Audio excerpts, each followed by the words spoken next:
markets, speculation, and risk. This is the Chat with Traders podcast.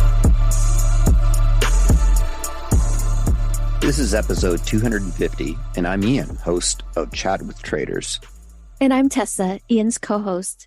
This will be the last episode of 2022, and we want to take this opportunity to thank and appreciate our listeners for your continual listenership. Many who have been listening to the podcast for a long time, and many who have just discovered the podcast. Welcome. We're excited to continue the podcast into 2023 in a strong way. We'd also love to get your feedback. Simply head on over to Chat with Traders podcast website and submit your feedback through the contact form on the site. We'd love to hear from you. Now, on to today's guest. In this episode, Tessa speaks with Sunny Harris, a highly driven, methodical stocks and futures veteran day trader. Sunny didn't survive the four major market crashes. She thrived through them. A strong believer of technical analysis and backtesting, Sunny leveraged her background and skills as a mathematician and programmer to develop and refine her own trading system that she has come to rely on throughout her trading career. Thanks, Ian. I'd also like to add that Sunny has been trading for nearly 42 years and still going strong. She's from the Southern California region where I grew up, so I just really enjoyed speaking with Sunny and hope that you will enjoy listening as well. Happy holidays. Ladies and gentlemen, we'd like to now present Sunny Harris. How did you first get started in trading?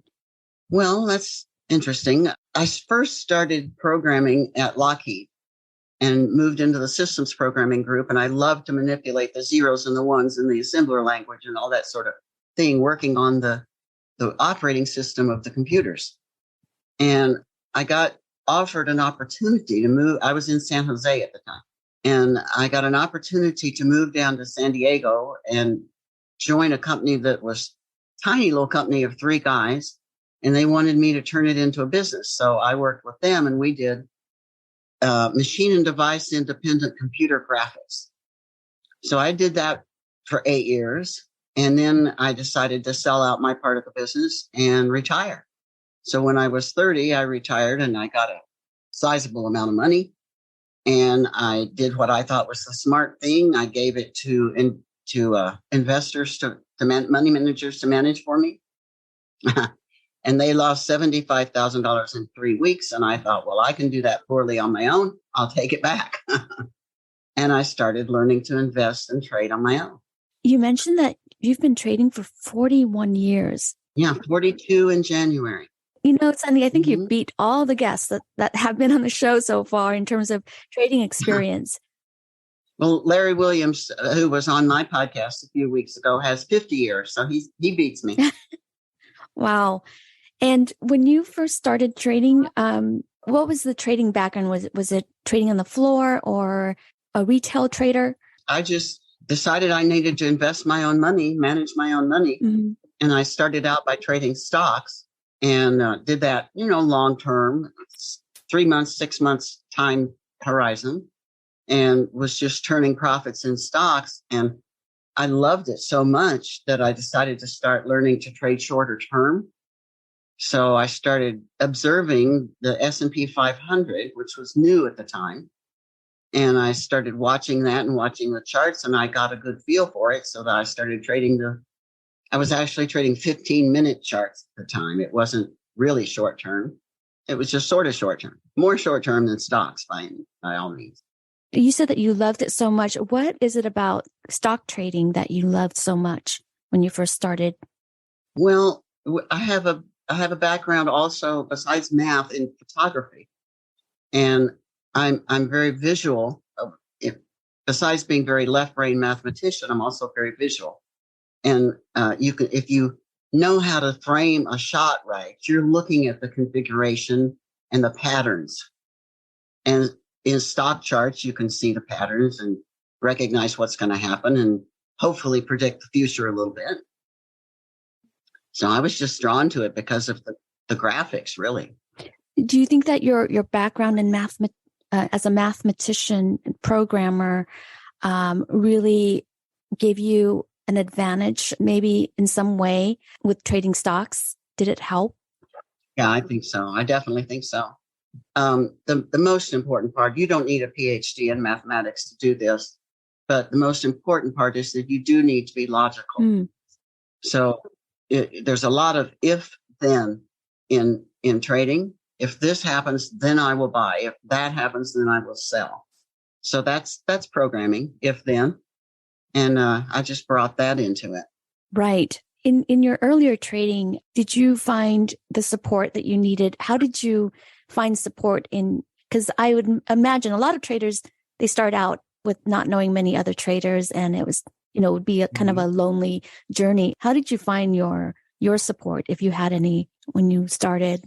I started subscribing to, back then newsletters were very popular, and they'd put out on Saturday night, they'd put out a newsletter that you got delivered on Sunday morning. And you'd read these newsletters, and they all had advice for what they thought was happening next and how you should do it, and trade this now, trade that the next day, that sort of thing. The market's about to turn, all kinds of advice. And I probably took a dozen of those newsletters. And I, not knowing any better, would just call up the authors and ask them questions. So I was just calling up all these people and meeting them, And one of the ones that I met, I was taking Larry Williams's newsletter. And I realized on the newsletter that he lived just down the street from me. So I called him up too. I probably should never have had the nerve to do that. But I called up Larry and said, I'd like to come over to your office and meet you. So I went to Larry's office and we hung out, and he's very generous with his knowledge and very generous with his techniques. I mean, I've got several of his 11 books, and he just reveals all kinds of things in these books. They're wonderful. So he and I became friends. And I think it was Larry who helped me the most get going. So Larry was sort of like your support and maybe mentor? Yeah, I would say he was definitely a mentor. Right. Did you have any other mentors in your early years of trading? Yeah, well, through Larry, I met Jake Bernstein. He put out a book that I can't find anymore. It's gone, and I don't have it in my collection anymore. But it was a 3-ring binder. It wasn't even a published book. It was a 3-ring binder. And he talked in there about using ADX and MACD together to trade. So you getting your signals from the ADX rising, and MACD has crossed over in the long position. So I programmed that, and I found that it worked really well on 15-minute charts. So I would count Jake as another of my mentors. Right. I'd like to get into a little bit about more of you mentioned that you've been through 4 major market crashes. The crash of 87, the crash of 2000, 2007/2008, and then the recent crash of The COVID crash. What was that like? When, of course, you didn't know it was coming, but how did you react to that in your trading? Well, I knew the crash of 87 was coming. I was looking at my charts and seeing patterns in the charts, and you didn't have access to the floor or access to the exchange back then. You had to go through a broker. So I called my broker, who was in downtown San Diego, and I said, I want you to sell everything I have. This was in late August, before the crash. I said, sell everything that I have. My charts are telling me we're going to have a crash. And he said, oh, no, charts are nothing. They have not. This is the biggest bull run in history. You need to keep your money in it. You're going to make lots more money. So I said, no, I want out of everything. He said, okay, come downtown and have lunch with me. Show me your charts and let's talk about it. So I did that, and I showed him my charts, and he's like, this doesn't make any sense. This is not real. I'm the stockbroker. You're not. I said, that's okay. It's my money, not yours. Sell everything. And he did. And I went to Europe on holiday and watched the crash from my hotel room in London. Sonny, what did you see in those charts that indicated an imminent crash? I don't remember exactly what the term is now, but basically I was looking at the dividend on the Dow and seeing that it was approaching limits that almost invariably led to major moves, major corrections. And it had gotten up so high that I believed that it was coming down. On Friday, the Dow closed down about 105 points, I think. And on Monday, it closed down 506. On Tuesday, I called my broker from London. I said, buy everything you can get your hands on. Wow. And that turned out to be the right thing too. Well, that's, you do something like that. And I'd been trading for 6 years at that point, and that just cemented it. I mean, I knew I was a dyed-in-the-wool trader at that point. So you were using a lot of technical analysis at the time? Yes. I'm strictly technical. I don't watch fundamentals. Mm-hmm. Also, with the crash of 2000, did you apply the same approach, or was that different? It was a little bit different. I did apply the same approach, but in the beginning of a crash, you don't necessarily know it's happening. So I made some mistakes on that one right in the beginning, because it would go down, and then as it would bounce, I'd go, oh yeah, great, it's over, we're going long again. So I'd go long, and pretty soon it'd start back down again. So I made a number of bad trades right in the beginning of that one. It's a good lesson. Mm-hmm. And then I caught on. NASDAQ dropped, 67% or something like that. But I managed to get short for the rest of it once I realized I was going to get killed trying to go long. Yeah. So you were going long and short during all these crashes, basically. Yes. You were pretty active during the crash. Very active all day long. I still, to this day, I trade from 6:30 in the morning till 2 o'clock in the afternoon, my time, Mm-hmm. every day. It's just, it's my nature now. How much were commissions back then? Oh, golly. It was $25 a side for trading the S&P. Now I pay $1.20 a side, but it was $25 a side. So $50 for every trade. So you really, with a $50 commission, you can't trade really, really short term because the moves are too small. Mm-hmm. So you have to trade a longer term chart, which is why I was trading 15 minutes, because I could catch longer moves and afford the commission. The margin at the time on the S&P was $50,000. Have your trading strategies changed over the years? Yes. I now trade 1 and 5 minute charts. I don't trade 15 minutes anymore. And I also do not hold overnight anymore. So I'm strictly a day trader. I do get out before the end of the day, and I don't carry anything overnight. The markets are active. Now that we're all electronic, the markets are active all over the world all the time. So I can't see holding a trade overnight when news in Europe might make a big spike in one direction or the other. Just like we just had a big spike in the S&P. I don't know what news came out because I don't watch the fundamentals, but we had a really big spike just about, looking at a 1 minute chart, so about 15 minutes ago. How long did it take you from the time you first started trading, how long did it take you to finally find your rhythm and, become a disciplined trader? Well, I spent the first 18 months just watching the market and not trading. So I still count myself as a trader back then because I was full-time. Well, I was 12 hours a day researching because I wanted to figure out what to do and why and prove it. As a mathematician, I got to prove things.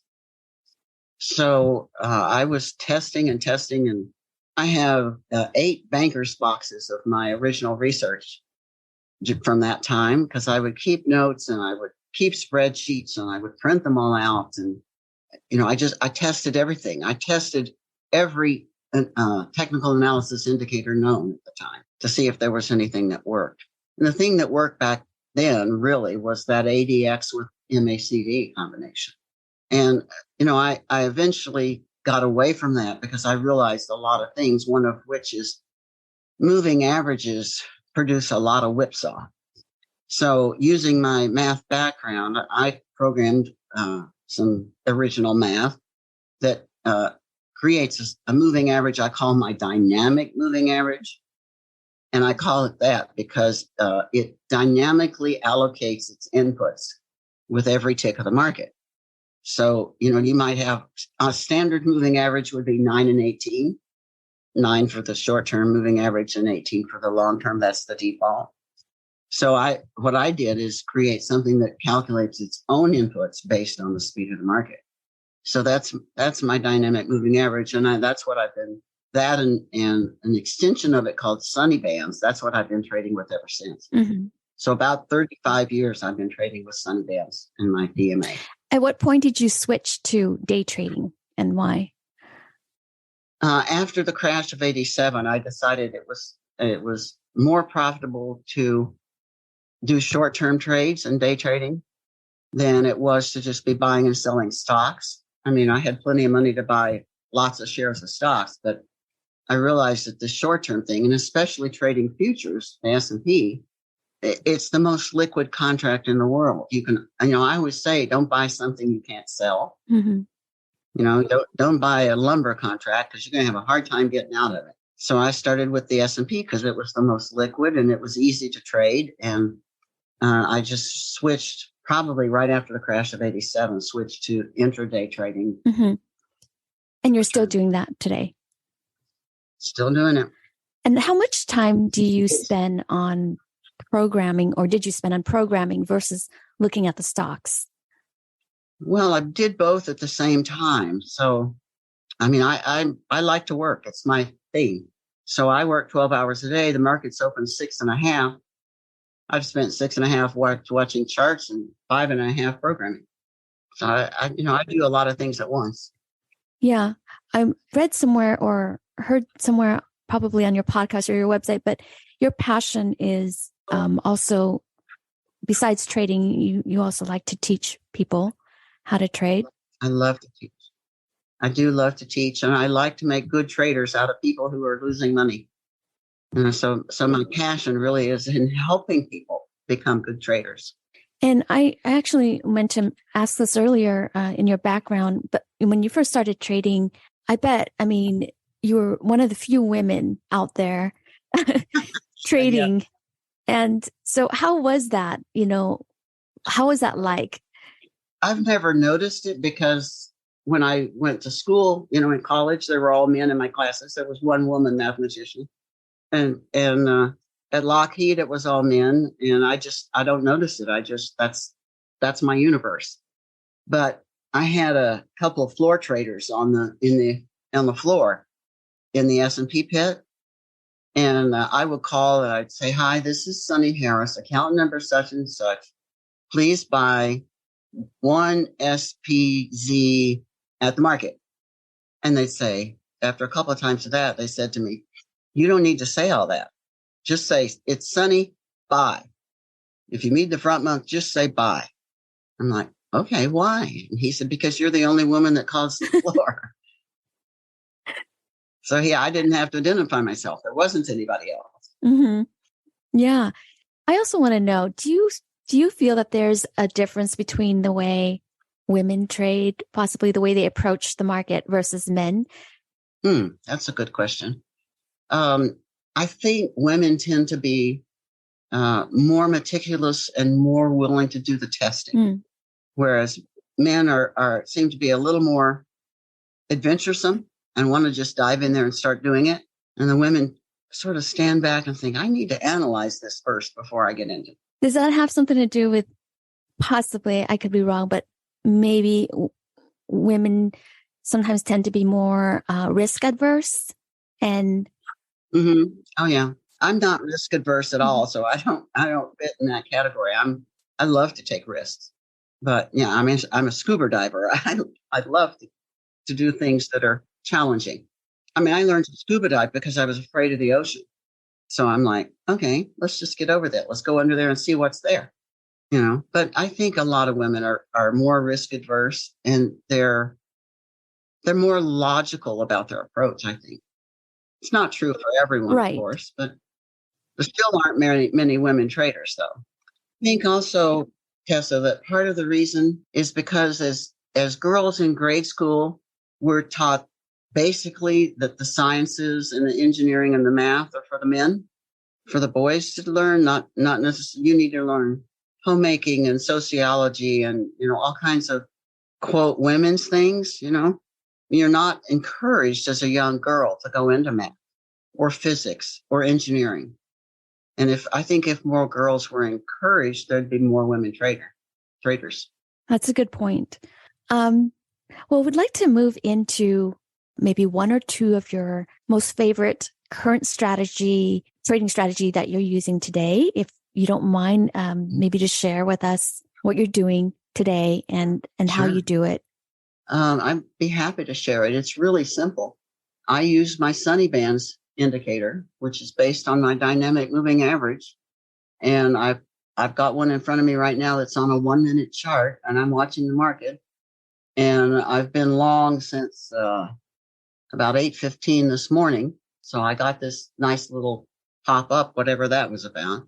When price comes down and touches the bottom band and the candles change color. So from blue to red on my chart, then they're going down on red and they change to blue, which is a little bit of an up move. Then I go long. When it gets to the top of the channel, top of the Sunny Bands, and it's going up on blue, turns red, I go short. I mean, it's as simple as that. There's not much to it. It's because I developed it myself, of course. I completely understand it. Mm-hmm. But it's just long and short, long and short. How long have you been using this? 35 years. The same one. So you call it Sunny Band because is that something you created yourself? Yes. Oh, yeah. Yeah, I created the math and then programmed it and tested it, and it's in I use TradeStation, mm-hmm. and it's in my TradeStation. It's one of the indicators, and I do make that available to other people, but it's mostly because that's how I trade. It's for my own success, and then if other people want to benefit from it, then that makes me happy too. Is there any off-the-shelf technical indicator which is kind of close to your programmed indicator out there these days? No. I get asked a lot if my indicators like bands, and it's not. If you put the two on a chart together, you can see they're very different. Mine does an amazing job of calling tops and bottoms. I mean, I've tested Bollinger Bands several times, and it just doesn't do what mine does. But it looks a little bit like Bollinger Bands, mm-hmm. just visually. Does your indicator incorporate the ADX? No, not at all. It's just the dynamic moving average, which avoids whipsaw. Those are purple and gold lines in the middle of the channel.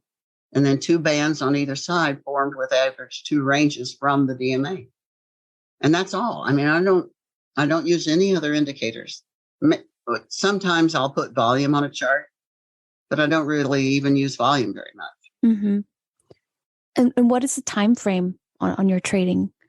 I trade 1 and 5 minute charts. So I'm looking at a 1 minute chart right now and watching the market. And I use 5 minute charts for the setup and 1 minute charts for the entry. Yeah.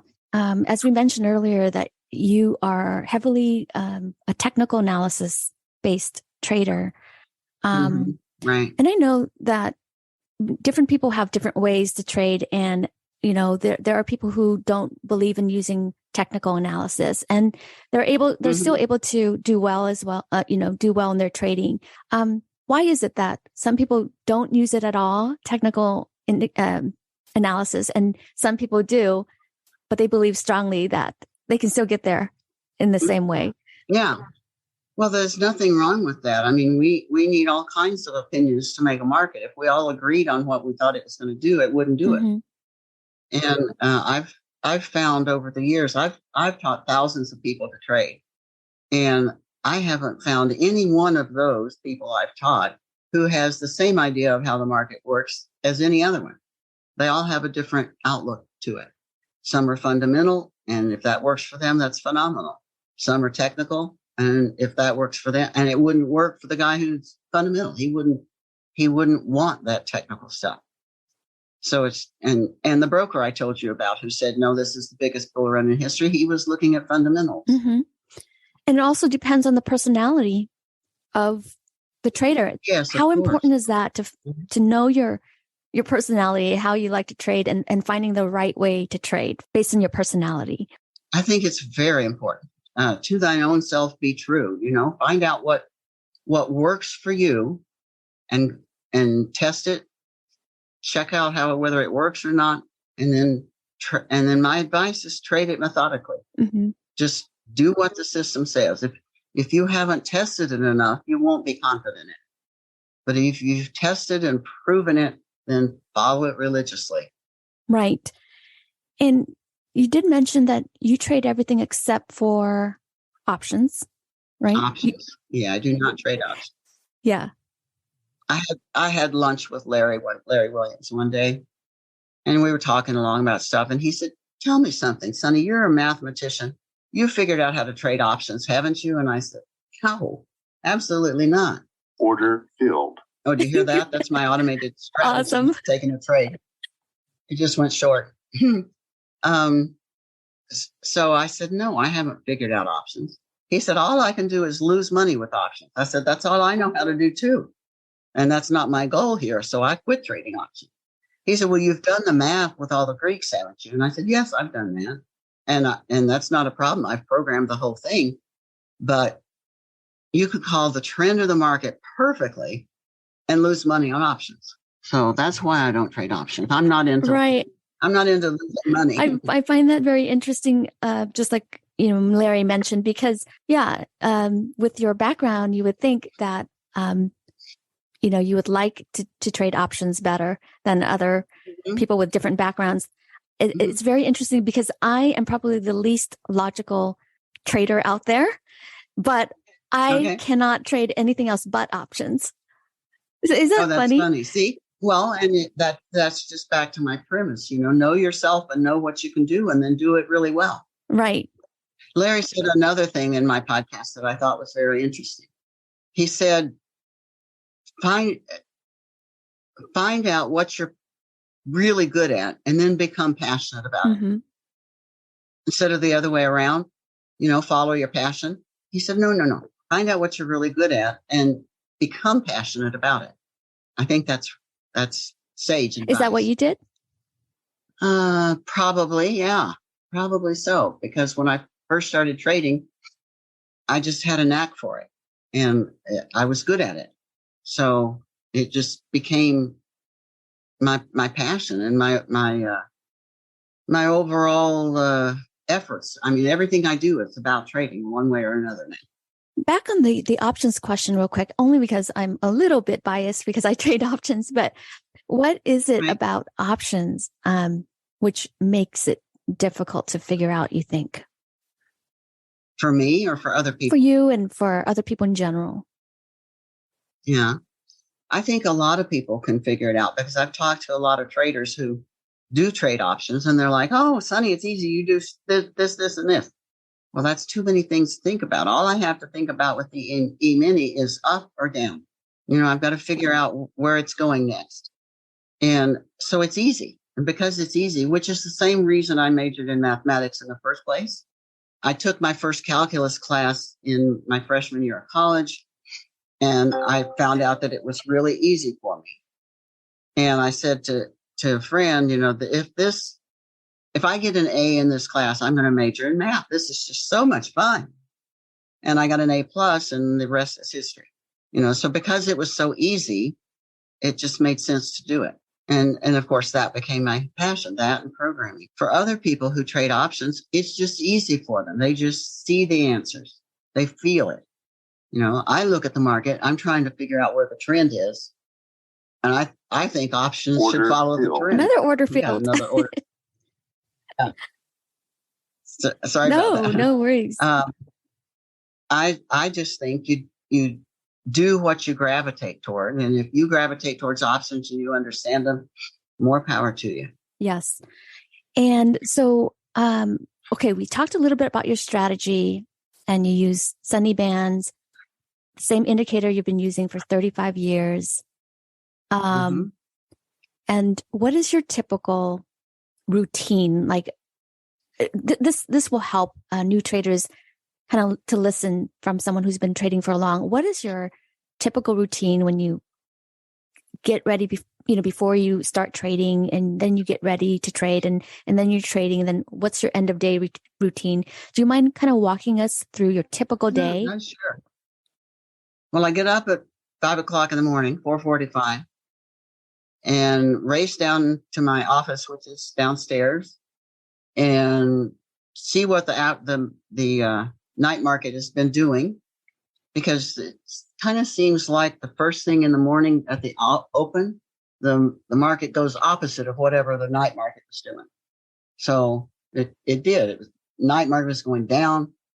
Open in the morning went up, down, up quite a bit. So it recovers from whatever's been going on overseas. And I make sure to make a pot of coffee. I'm an avid coffee drinker.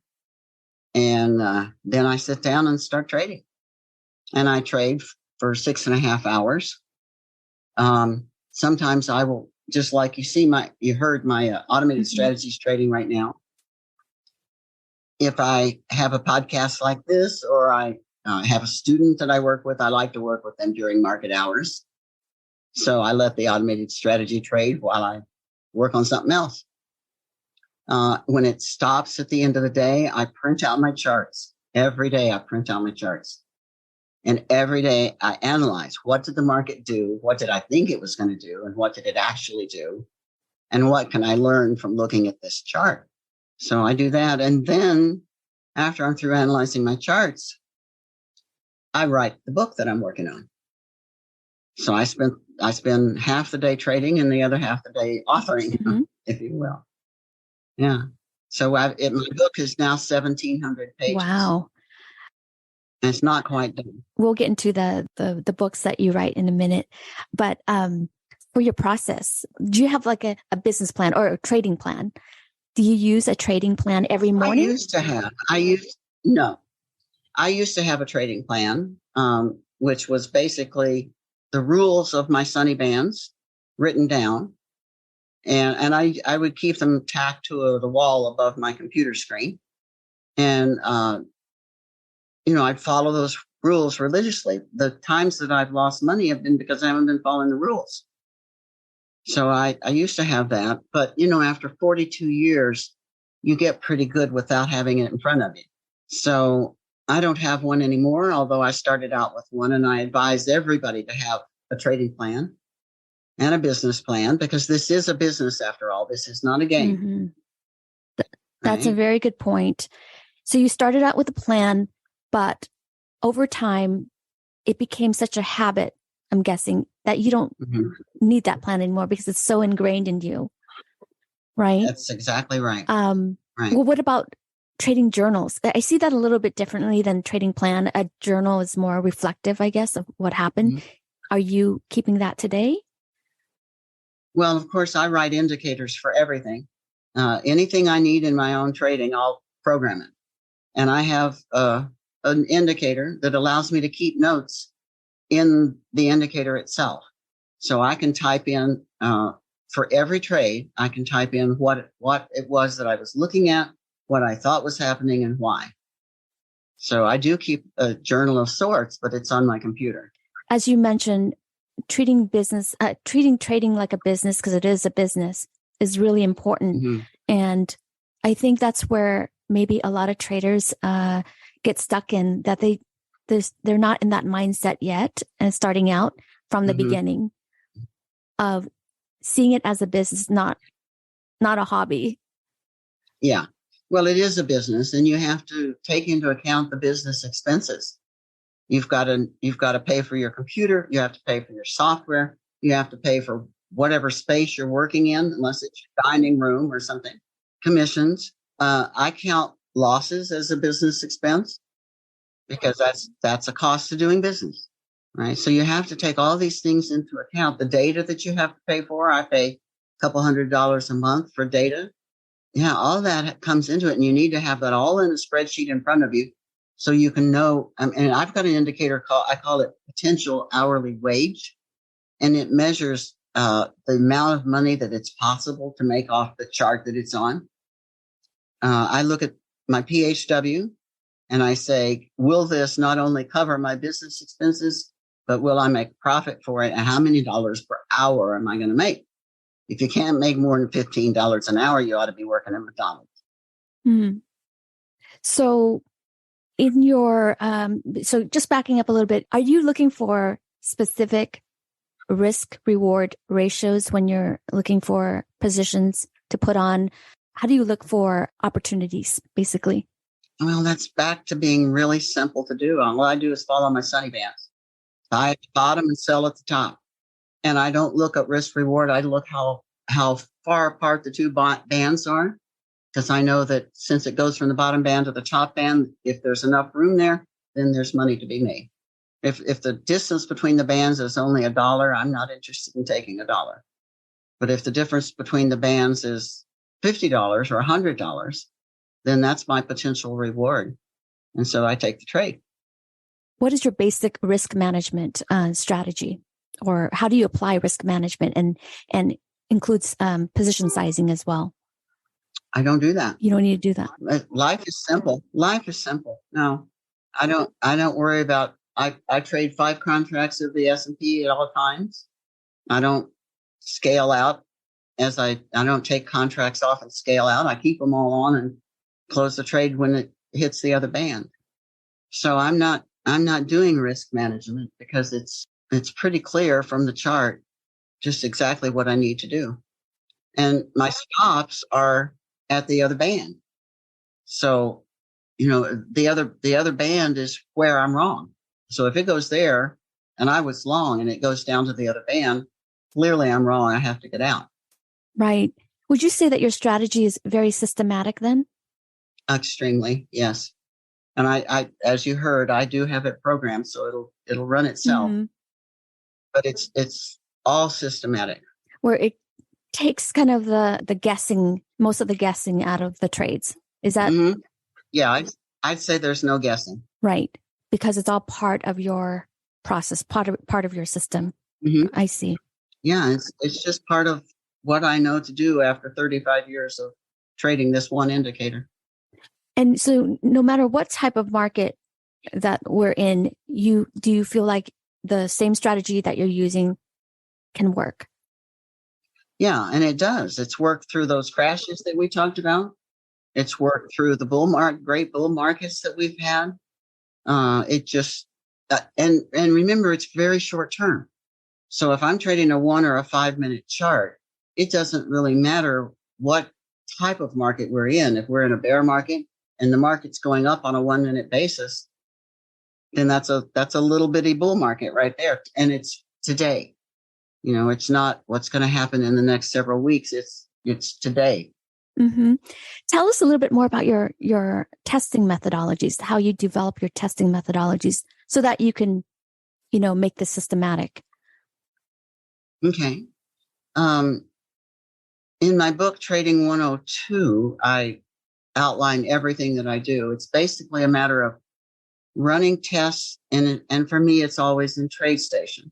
I run the tests. I issue print to file statements, which puts everything out on my hard drive. I take it off the hard drive and import it into Excel, and then I look at the results. And I don't just look for the highest results, the most net profit, which a lot of people do, and I think that's a mistake. If you find the tests that have islands of safety, comfort zones, okay, so if you find these comfort zones where any of the parameters you tested work, they don't necessarily make the most money of the process, but if they all work, pick the one in the middle where you've got safety on both sides that other parameters do work. And then that one in the middle, so I'm in the middle of the island, I'm away from the alligators, right?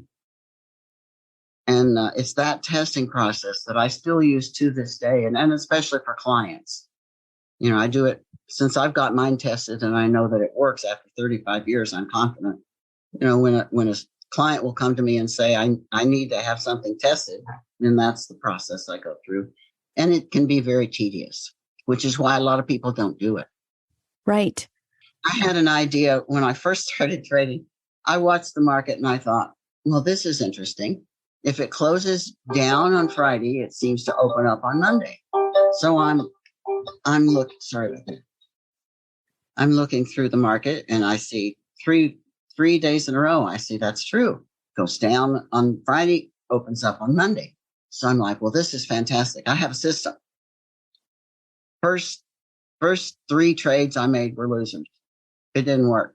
So the lesson, moral of that story is, takes more than 3 days worth of proofs to find something true. You need to look back in history a lot further.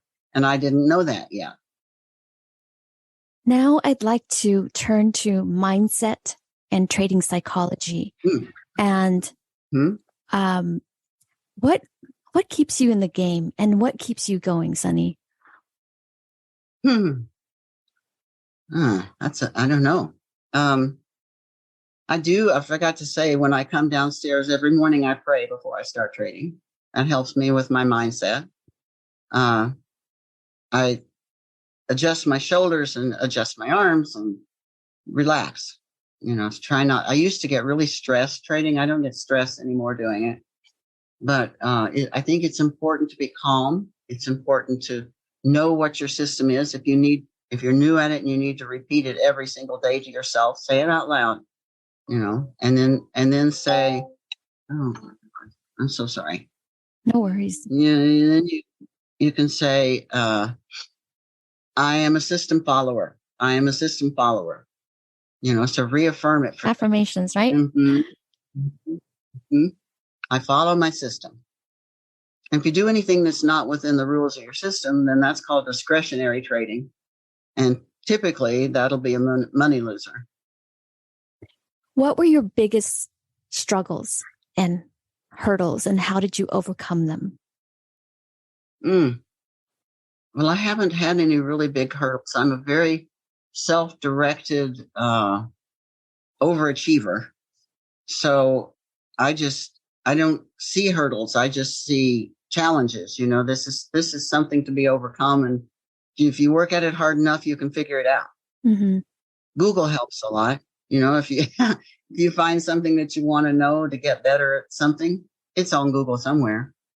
Like I said, I'm an overachiever. So I just continually try to get better at everything I do and improve. And how much does your outlook on life, influence the way you trade?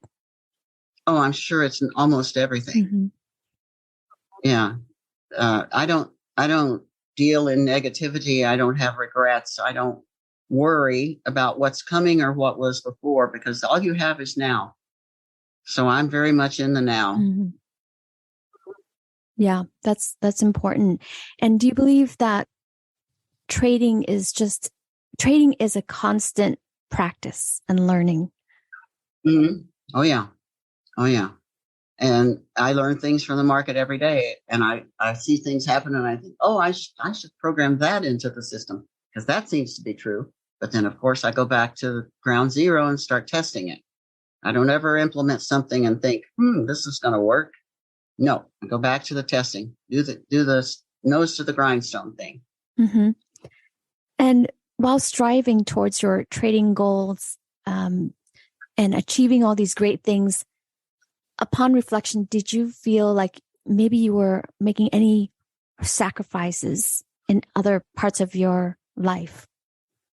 I did, especially when I was working at the software house, the computer graphics company that I did. I neglected my children a bit. I was working from 7 a.m. to 6 p.m. and picking up my kids at daycare and taking them home and feeding them and putting them to bed, and then working more on my computer after they went to bed. So, I'm sure I could have spent more time with my children, but I retired at 30 and they were 5 and 8. So it still wasn't too late. I spent the next many years with them, traveled all over the world, took them with me, indoctrinating them to my lifestyle. That's really the only thing that has slacked. And now I do whatever I want to do. And what I want to do is write this book and trade. Tell us more about this book you're writing. It's called The Definitive Guide to TradeStation's Easy Language and OOEL. So it's, like I said, 1,700 pages. It's going to be published in 2 volumes. And easy language is actually easy in TradeStation. It's not hard to learn to program it. But I've got some beginners things in it and some intermediate easy language chapters in it. And then it gets into TradeStation's object-oriented easy language, which is not easy at all. And there was virtually no documentation for it. And I wanted to learn it and be able to program it. So I searched and couldn't find anything. So I thought, well, I guess I'm going to have to write it myself. So this is the programmer's manual for OOEL. Oh, wow. Earlier, you mentioned your kids. Did they get into trading? Did they ever get into trading? No. My son's an electrical engineer. He does investing for him and his wife, but he doesn't trade. I mean, he even worked for me for a few years, but he's more of a outgoing, friendly sales type person. And so I had him working in the sales side. I was publishing a magazine at the time. For 8 years, I published a monthly magazine called Trader's Catalog and Resource Guide. And he helped me with ad sales and all the conferences I would go to and the speeches I would make and all that sort of thing. One day I was getting ready to give a speech and I said to my son, Shelby, I'm going to run to the ladies' room. I'll be right back. I got in the ladies' room and, did my thing. And he comes running into the ladies' room. Mom, what? He said, your microphone's on. Oh, yeah. So, you have these moments. yeah. Wow. It's amazing that you're doing so much. And how do you have all the time in the world? I mean, you're trading, you're writing books, you're teaching. How do you do it, Sonny? Mm-hmm. I do a podcast. I do a Sunday night newsletter. Every Sunday, I do a live trading room on Tuesday mornings. Newsletter's free. Trading room's free. Book's not going to be free. But I'm a master organizer. I'm a Virgo. In fact, I'm a double Virgo. So to me, my spices are alphabetized. It's about organization. And if you keep things organized and plan out your route, I use Google Keep and I keep a list of everything I need to accomplish today. And I make sure that all those get checked off. And I put things on my Google Calendar to do today. And I turn them red so that I'll do them. They're urgent. And then I turn them gray when they're accomplished. So I keep a list of things that I'm going to do today and whether they're done or not. And what advice would you say or share with other fellow traders regarding mindset and personal care? What do you mean personal care? Like caring for yourself, having balance, because not everyone can do so much, right? Maybe everyone's different, but. Yeah, one of the things I do is I eat very well. I'm very careful what I eat. And the other is 3 days a week, I go to the gym at 1:30 for an hour and a half. So I'm not accessible at that time. But I think it's important to maintain your health. And a large part of that is we are what we eat. And I think it's really important to get exercise. Yeah. I know we're almost up for time and I respect your time. I think maybe 2 more questions. Sure. One is, okay, I'm going to save that one last, but the one before that is, how would you, I think I know the answer because you kind of said it. I was going to say, how would you approach the markets in 2023 or where do you think it's going in 2023 and how would you approach it? And what do you think my answer is? The same. You're going to use the same strategy. I'm going to use the same Sunny Man strategy. Mm-hmm. And, long term to me is 15 minutes. So do I have a clue where it's going in 2023? Not at all. Not at all. Yeah, that's awesome. And I think this might be the final question, maybe, is if you could go back in time, what advice would you give to your younger self? Be confident. Because I from a very young age, I was driven. I was driven to get straight A's in school. I was driven to save money and go to college because, my parents were not college educated and I grew up dirt poor in Appalachia and I was just driven to succeed. When I was 16 years old, I went to the counselor in my high school to get advice on what to major in and what kind of jobs were available. And he said, well, You've got A's in everything you've taken. You can do anything you want. What would you like to do?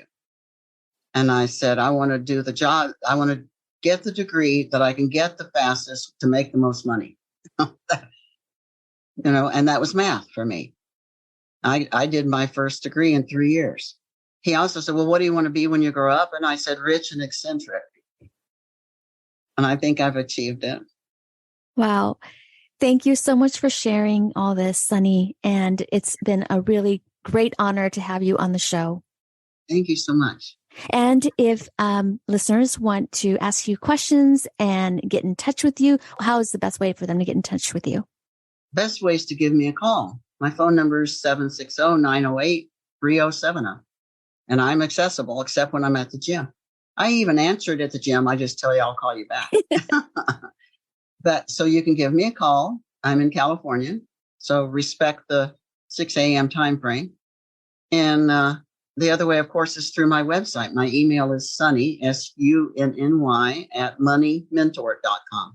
Thank you, Sunny. Thank you very much. Absolutely. Thank you, Tessa and Ian. I've really enjoyed it.